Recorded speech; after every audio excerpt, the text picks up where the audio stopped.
नमस्कार। आप सभी बीए पार्ट द्वितीय वर्ष के विद्यार्थियों का आज के व्याख्यान में स्वागत है। आज हम हमारी जो दूसरा पेपर है सामाजिक समस्या, उसकी चौथी इकाई की अंतिम अवधारणा असाक्षरता पर चर्चा करने जा रहे हैं। असाक्षरता को लेकर, जो इसकी परिभाषा को लेकर जनगणना आयोग 1991 की जो परिभाषा है, जो अर्थ है, वह साक्षर व्यक्ति के संबंध में है। जनगणना आयोग 1991 ऐसे व्यक्ति को साक्षर मानता है जो किसी भारतीय भाषा को समझ के साथ पढ़े और लिख सके।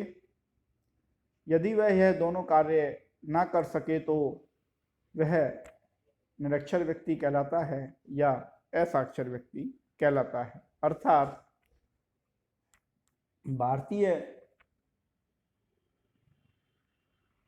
भाषाओं के संदर्भ में किसी भी भाषा को कोई व्यक्ति या तो पढ़ नहीं सकता या लिख नहीं सकता, तो ऐसे व्यक्ति को असाक्षर व्यक्ति माना जाता है, असाक्षर कहा जाता है। 2001 में भारत की जो साक्षरता दर थी वह 65.38% थी और राजस्थान की 61.03% थी।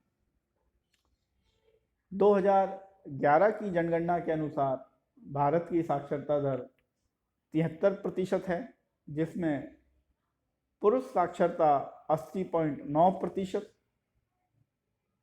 और महिला साक्षरता 64.6% है। राजस्थान में भी 2011 की जनगणना के अनुसार साक्षरता 66.11 है। इसमें भी पुरुष साक्षरता जो है वह 79.19% और महिला साक्षरता दर 47.76% है। यह जो साक्षरता की दर है, यह कुल आयु में, कुल जनसंख्या में 0 से लेकर 7 वर्ष तक के बच्चों की अवधि, बच्चों की संख्या, बालकों की संख्या को हटाकर निर्धारित की जाती है। अर्थात 7 वर्ष से ऊपर का कोई भी व्यक्ति जो किसी भी भाषा को पढ़ नहीं सकता, लिख नहीं सकता, वह असाक्षर माना जाता है। ब्रिटिश शासन की समाप्ति के पश्चात उत्तर औपनिवेशिक भारत में या स्वतंत्र भारत में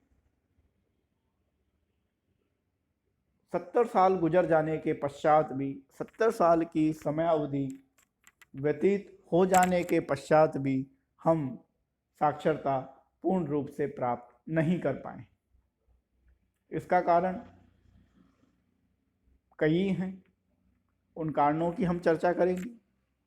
पहला जो कारण है वह है भारत में वर्ण और जाति व्यवस्था का पाया जाना। अर्थात भारतीय समाज व्यवस्था के अंदर पाया जाने वाली वर्ण व्यवस्था और जाति व्यवस्था ने समाज व्यवस्था में असाक्षरता को उत्पन्न किया है।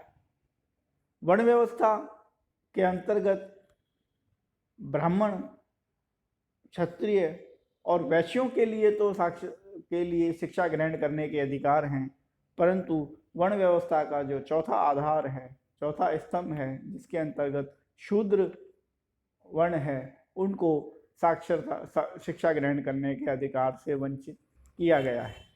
और शिक्षा के अधिकार से वंचित किए जाने के कारण ही भारत में साक्षरता पूर्ण रूप से प्राप्त नहीं हो पा रही है। इसके पश्चात जाति व्यवस्था।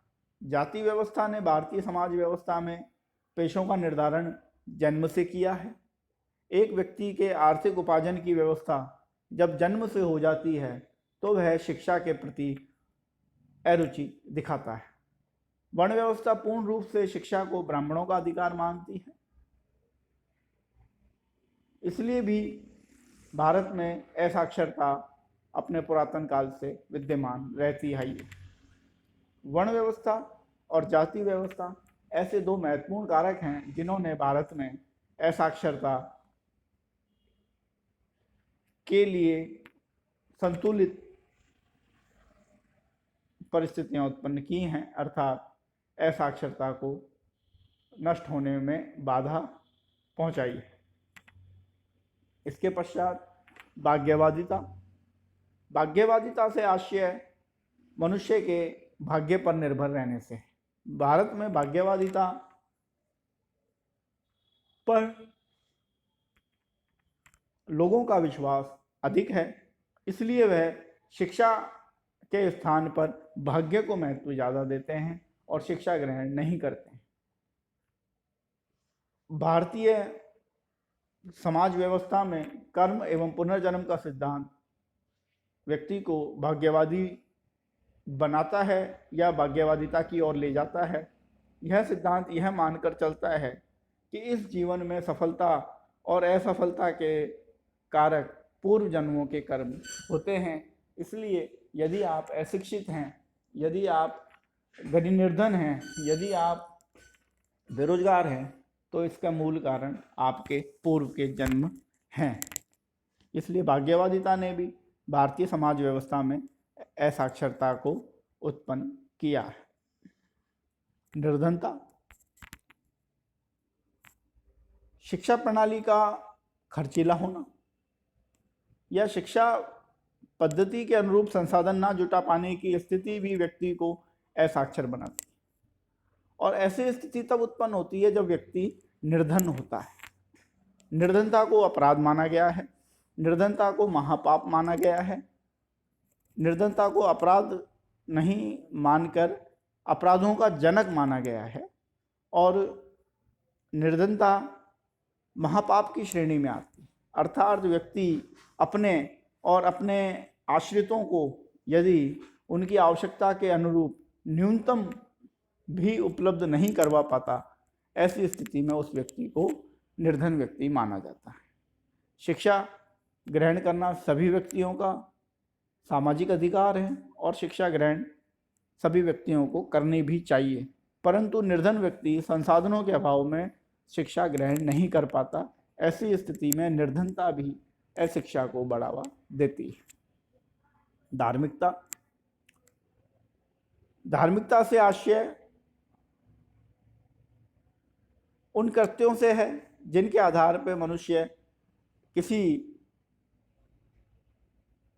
पर आस्था दिखाता है और अपने समुचित जीवन को उस व्यक्ति से संचालित मानता है। भारत में धार्मिकता बहुत गहराई से लोगों के मस्तिष्क में बैठी अवधारणा है, और धार्मिकता ने भी भारत में असाक्षरता के लिए एक कारक के रूप में भूमिका निभाई है। अब हम असाक्षरता के कारणों की चर्चा के पश्चात असाक्षरता के उपायों पर चर्चा करेंगे। आपके चतुर्थ यूनिट में जो ये 3 अवधारणाएं हैं, निर्धनता, बेरोजगारी और असाक्षरता, ये तीनों अवधारणाएं एक दूसरे से आपस में जुड़ी हुई हैं, और जब ये अवधारणाएं आपस में एक दूसरे से जुड़ी हुई हैं तो इसका सीधा सीधा अर्थ यह भी लगाया जाता है कि ये तीनों आपस में एक दूसरे के लिए उत्तरदायी भी हैं। जो व्यक्ति बेरोजगार होगा, जो व्यक्ति निर्धन होगा, वह निश्चित ही असाक्षर भी होगा। इसलिए निर्धनता, भाग्यवादिता, जाति व्यवस्था, वर्ण व्यवस्था, धार्मिकता असाक्षरता के लिए उत्तरदायी कारक है, और इन्हीं को नष्ट करने से, इन्हीं कारकों को नष्ट करने से दूर किया जा सकता है। अब हम देखें, भारत में शिक्षा का अधिकार, राइट टू एजुकेशन, सभी को प्रदान किया गया है। प्रथम क्लास से लेके 8वीं क्लास तक की शिक्षा सभी वर्गों के लिए निःशुल्क, सभी भारतीय नागरिकों के लिए निःशुल्क रखी गई है। और इस राइट टू एजुकेशन एक्ट के अंतर्गत यह माना गया कि सभी जो भारतीय हैं वह शिक्षा को प्राप्त करें। फिर भी भाग्यवादिता, निर्धनता, धार्मिकता के कारण लोग शिक्षा ग्रहण नहीं करते हैं, शिक्षा को अपने समय में स्थान नहीं देते हैं, इसलिए असाक्षर कहलाते हैं। आज का जो यह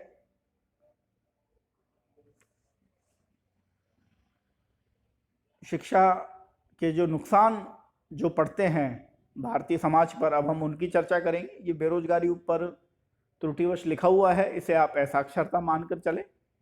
असाक्षरता के नुकसानों के अंतर्गत सर्वप्रथम यह व्यक्ति के विकास में बाधक है, लोकतंत्र के विकास में बाधक है, अर्थात कम समझ वाला व्यक्ति सही व्यक्ति का चुनाव नहीं कर पाता। ऐसे में गलत चुने हुए व्यक्ति लोकतंत्र में आ जाते हैं और वह लोकतंत्र के लिए नुकसानदायक हो जाते हैं। सामाजिक प्रगति में बाधक, असाक्षरता जहां व्यक्ति के विकास में बाधक है, वहीं सामाजिक प्रगति में भी बाधक है। सामाजिक प्रगति जब तक नहीं हो सकती तब तक वो जिस समाज के लोग खुद अपना विकास नहीं करते, अर्थात व्यक्तित्व विकास से जुड़ी हुई अवधारणा सामाजिक प्रगति होती है। असाक्षरता को जो दूर करने के उपाय जो मैंने आपको बताए, निःशुल्क शिक्षा व्यवस्था, राष्ट्रीय साक्षरता मिशन 1988 में चलाया गया, 2 मई 1988 में। इसके अलावा सर्व शिक्षा अभियान 2001 की शुरुआत भी की गई। इस अभियान के तहत विद्यालयों में पढ़ने वाले कक्षा 1 से लेकर कक्षा 8 तक के विद्यार्थियों को निःशुल्क भोजन, निःशुल्क पाठ्य पुस्तकें, निःशुल्क स्टेशनरी, निःशुल्क पाठ्य सामग्री उपलब्ध करवाई। यह सर्व शिक्षा अभियान भारतीय समाज में, भारत जैसे देश में एक मील का पत्थर साबित होता है असाक्षरता को दूर करने में। इसके अलावा जो प्रौढ़ व्यक्ति हैं, जो बड़े भारतीय नागरिक हैं, उनके लिए भी राष्ट्रीय प्रौढ़ शिक्षा कार्यक्रम 2 अक्टूबर 1978 से चलाया गया, अर्थात जो अंगूठा लगाते हैं वह इस कार्यक्रम के तहत शिक्षा प्राप्त कर सकते हैं। इस प्रकार असाक्षरता की परिभाषा, असाक्षरता से संबंधित हमारे 2011 की जनगणना के अनुसार जो आंकड़े हैं मैंने वो आपको बताए। उसके पश्चात असाक्षरता के कारक, असाक्षरता के नुकसान और असाक्षरता के दूर करने के उपायों की चर्चा मैंने आपसे की। और इस अवधारणा के पश्चात आपकी जो ये 3 अवधारणाएं हैं, निर्धनता, बेरोजगारी और असाक्षरता, यह तीनों पूर्ण होती हैं। आज के व्याख्यान में हम इतना ही चर्चा करेंगे। अगले व्याख्यान में हम अगली अवधारणाओं पर चर्चा करेंगे।